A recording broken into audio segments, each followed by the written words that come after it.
পদ্মলোচন post office থেকে ফিরছে। মানুষের সঙ্গে দেখা হলো পথে। তোর হাতে ওসব কি রে? পদ্মলোচন বলল, যত রাজ্যের খবরের কাগজ, স্টেটসম্যান, বঙ্গবাসী, এডুকেশন গেজেট, এইসব। বাবা পড়েন। হ্যাঁ রে মানকে, পণ্ডিত মশাই আমাদের খাতা দেখেছেন। কত নম্বর পেয়েছি আমি? মানুষ গম্ভীরভাবে জবাব দিল, বোধহয় 11। মোটে? আর তুই? 5 কি 7। তবে আমি বাবার অজান্তে নম্বরের পাশে সংখ্যা বসিয়ে 55 কি 47 করে নেবক্ষণ। ভাগ্যিস 11 পাইনি, তাহলে কি মুশকিল যে হতো। 100-র মধ্যে 110 তো আর পাওয়া যায় না। আর সব ছেলেরা 3, 2, 0, অনেকে আবার -5, -7 পেয়েছে। তারা সব ফ্রিজিং পয়েন্টে, সব বিলো 0। পদ্মলোচন হাসতে পারল না। তোর আর কি, তুই পণ্ডিতের ছেলে, তোকে তো আর কিছু বলবেন না। মার খেয়ে মারা যাব আমরা। পদ্মলোচন বাড়ি ফিরে যেন ভাবনার অকুল পাথারে পড়ল। সংস্কৃতে মোটে 11 পেয়েছে, তার উপর পণ্ডিত মশাইয়ের আবার সবচেয়ে বেশি রাগ তারই উপর। সে তার কথার চোটপাট জবাব দেয় বলে। সেদিন তো বেঞ্চি নড়বড়ে পায়াটা ভেঙে নিয়েই কয়েক ঘা তাকে কষাবেন এমনি প্রচণ্ড উৎসাহ দেখিয়েছিলেন। পদ্ম সৌভাগ্যক্রমে বেঞ্চিটা তার পক্ষ নিয়েছিল, তাই রক্ষে। অনেক টানাটানিতেও কিছুতেই পায়াটা ছাড়তে সে রাজি হয়নি। অবাধ্য বেঞ্চিটাকে পদচ্যুত করতে না পেরে সে যাত্রা তাদের দুজনকেই তিনি পরিত্রাণ দিলেন। কিন্তু সেদিন তার যে রাগ সে দেখেছে, এরপরে ফের স্কুলে গেলে কি আর নিস্তার আছে?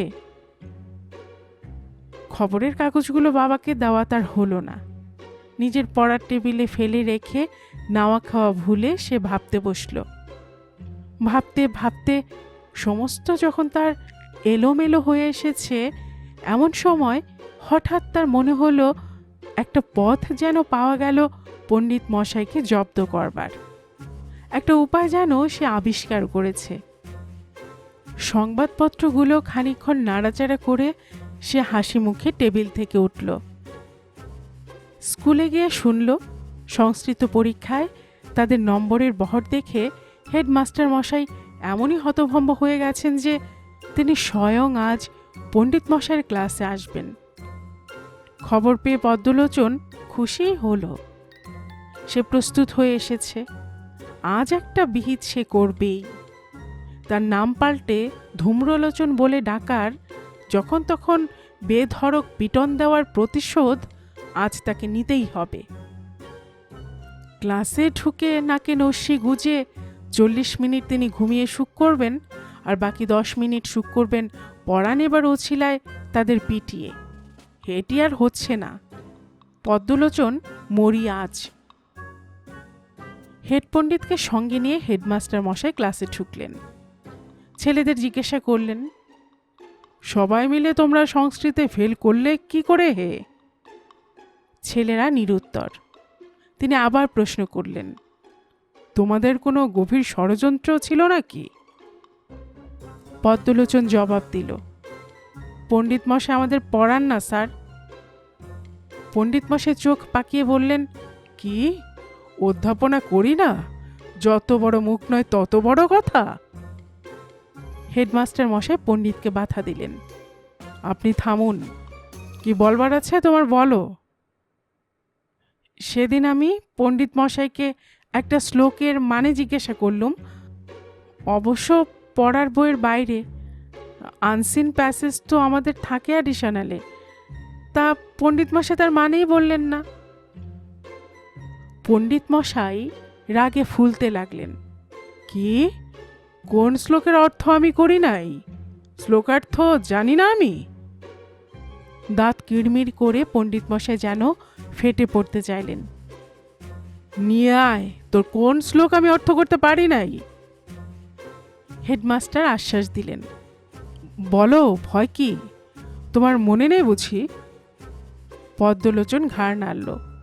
হ্যাঁ, আছে আমার। এই শ্লোকটা স্যার। হবার তাবা কহিপ্তাসা টজে গণ শকে ডুয়ে আন্ডিব অন্ডফ্রয়েন ম্যান স্টেটো শিবাঙ্গব। শ্লোক শুনে পণ্ডিত মশাইয়ের চোখ কপালে উঠল।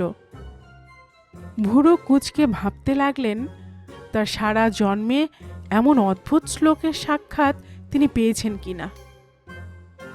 পণ্ডিতকে নিঃশব্দ দেখে হেডমাস্টার মশাই বুঝতে পারলেন শ্লোকটা তেমন সহজ নয়।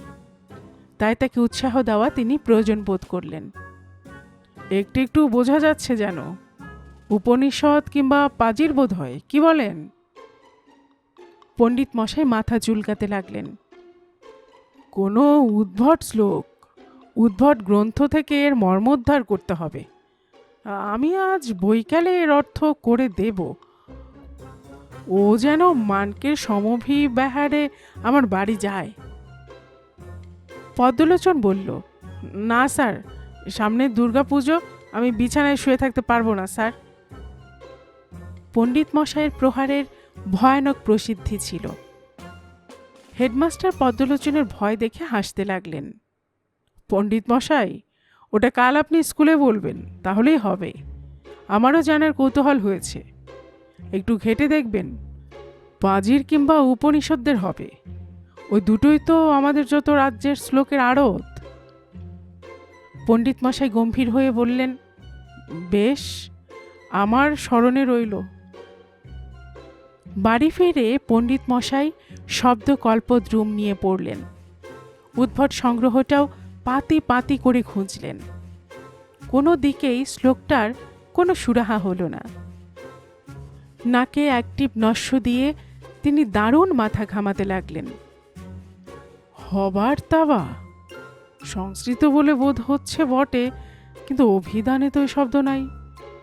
বার্তা মানে তো সংবাদ, কিন্তু হবার মাঝখানে পড়ে এ তো বোধগম্য হবার বহির্ভূত হয়েছে। কহিপ্তাসা, হিপ্ত ছিল, আশা হলো হিপ্তাসা, কিন্তু হিপ্ত মানে কি? এটি আমাকে ক্ষিপ্ত করার চক্রান্ত।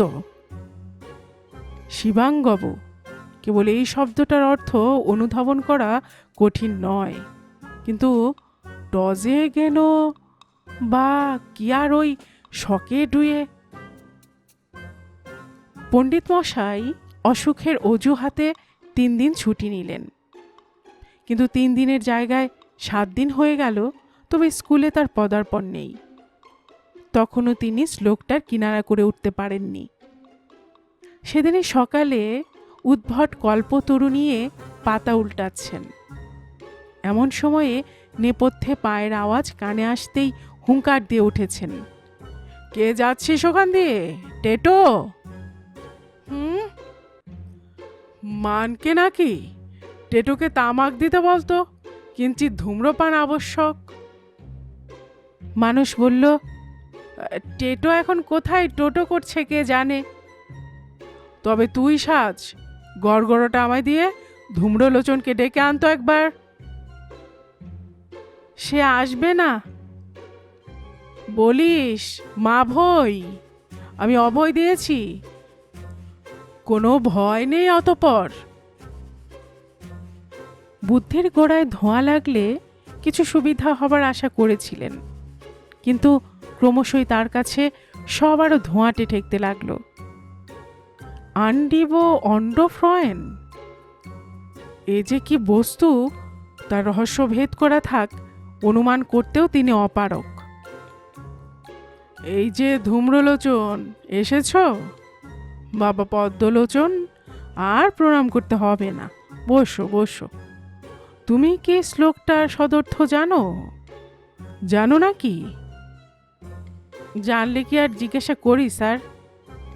তাও তো বটে। আচ্ছা, তোমার কি ঠিক স্মরণে আছে কথাটা আন্ডিব গান্ডিব নয়? গান্ডিব কথার হয়তো অর্থ হয় গান্ডিবী মানে সব্যসাচী।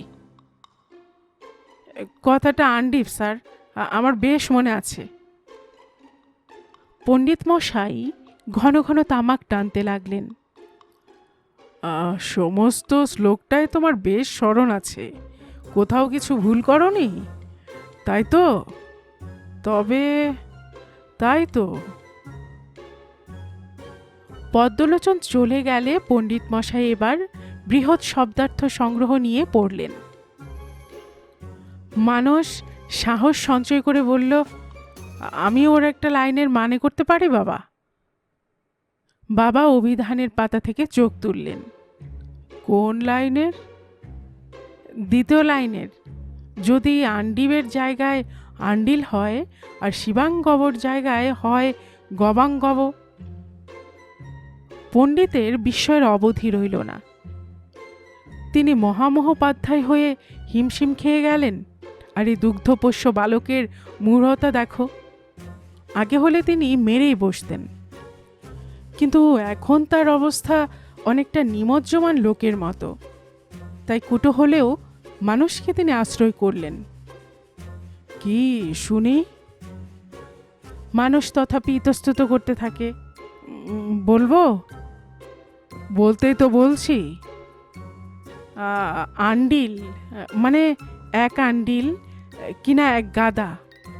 অন্ড ফ্রয়েন অর্থাৎ অন্ড মানে ডিম্ব, ফ্রয়েন মানে ফ্রাই করে অর্থাৎ কিনা এক ঝুড়ি ডিম ভেজে নিয়ে মানিস্টেট।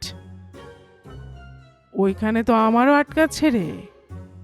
পণ্ডিত মশাই বিজ্ঞের মতো অ্যাক্টিভ নস্য নিয়ে বললেন, ওই ম্যানস্টেটই হলো মারাত্মক, যত নষ্টের গোড়া।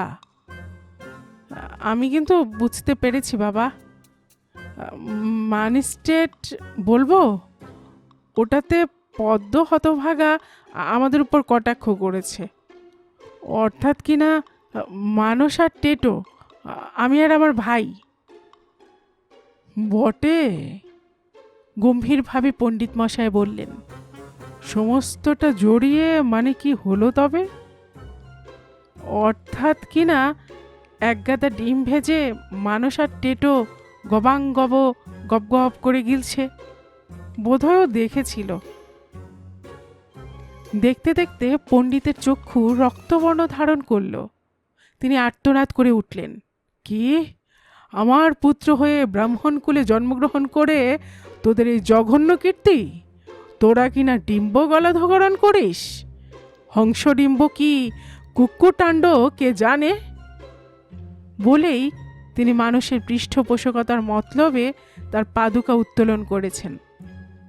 মানুষ নিরাপদ ব্যবধানে সরে গিয়ে বলল, ওই জন্যই তো আমি বলতে চাই না।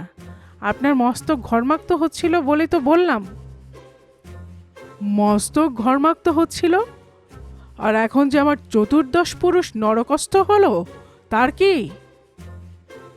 পণ্ডিত মহাশয়ের আস্ফালন কানে যেতেই পণ্ডিত গৃহিণী রান্নাঘর থেকে ছুটে এলেন। তিনি যেভাবে ও যে ভাষায় মানুষের পক্ষ সমর্থন করলেন তাতে স্পষ্টই বোঝা গেল যে অন্ডফ্রয়নের ব্যাপারে কেবল তার সহানুভূতিই নয়, দস্তুর মতো সহযোগিতাও আছে। অগত্যা মানুষকে মার্জনা করে দিয়ে পণ্ডিত মশাই আবার তার শ্লোকে মনোনিবেশ করতে বাধ্য হলেন। স্কুল থেকে হেডমাস্টার মশাই লোক পাঠিয়েছিলেন পণ্ডিত মহাশয়ের খবর নিতে। 8 দিন হয়ে গেল, কেন তিনি স্কুলে আসছেন না? তার কি হয়েছে? পণ্ডিত মশাই উত্তর পাঠালেন, সমস্তই হয়েছে, বাকি কেবল শকে ডুয়ে, ওইটা হলেই হয়ে যায়। উত্তর পেয়ে হেডমাস্টার তো হতভম্ব। শ্লোকটার কথা তিনি কবেই ভুলে গেছেন। আর তাছাড়া সংস্কৃত তার আদপেই মনে থাকে না। উপনিষদেরই কি আর পাজিরই বাকি। তিনি ভাবলেন, পণ্ডিতের মাথা খারাপ হয়ে গেল না তো? কাল নিজে গিয়ে দেখতে হবে। পরদিন পণ্ডিতের বাড়ি গিয়ে দেখলেন সদর দরজায় তালা লাগানো, তারই উপরে ঝুলছে টু লেট। পণ্ডিতের কোনো পাত্তা পাওয়া গেল না, কোথায় গেছেন কেউ জানে না। বাড়িওয়ালার পাওনা চুকিয়ে প্রতিবেশীদের কিছু না বলে রাতারাতি তিনি নিরুদ্দেশ হয়েছেন। পদ্মলোচন পোস্ট অফিস থেকে ফিরছে, যত রাজ্যের খবরের কাগজ তার হাতে। শরীতের সঙ্গে পথে দেখা হলো। শরীত বলল, আচ্ছা শ্লোক ছেড়েছিলিস ভাই, পণ্ডিত বেচারা পালিয়ে বাঁচল। পদ্মলোচন শুধু হাসে। দারুণ শ্লোক বাবা, পণ্ডিত মশাই একেবারে টজে গেন, লাভের আশা ত্যাগ করে উধাও হলেন। পদ্মলোচন তবু হাসে। অবশ্য মানকে একটা মানে করেছিল বটে, অর্থাৎ তুই নাকি তাকে আর তার ভাইকে লক্ষ্য করে ওটা বেঁধেছিস। পদ্মলোচনের হাসি আর থামে না। মানকের ছাই মানে, ও তো ডিমের মানে। সমুদ সুখ হয়ে শরীর জিজ্ঞেস করে, তবে আসল মানেটা কি ভাই, বলবি না আমাদের? মানে এই যে আমার হাতেই রয়েছে, ও তো সব খবরের কাগজ। আরে এই নামগুলোই তো উলট পালট করে দিয়েছি, উল্টো দিক থেকে একটু এদিক ওদিক করে পড়লে ওর মানে হবে। এডুকেশন গ্যাজেট, সাপ্তাহিক বার্তাবহ, বঙ্গবাসী, স্টেটসম্যান আর ফ্রেন্ড অ্যান্ড ইন্ডিয়া। গল্পকুটুম চ্যানেলে এতক্ষণ আপনারা শুনছিলেন শিবরাম চক্রবর্তীর লেখা একটি হাসির গল্প, পণ্ডিত বিদায়। আর এতক্ষণ গল্প পড়ে শোনাচ্ছিলাম আমি রোমানা নূপুর।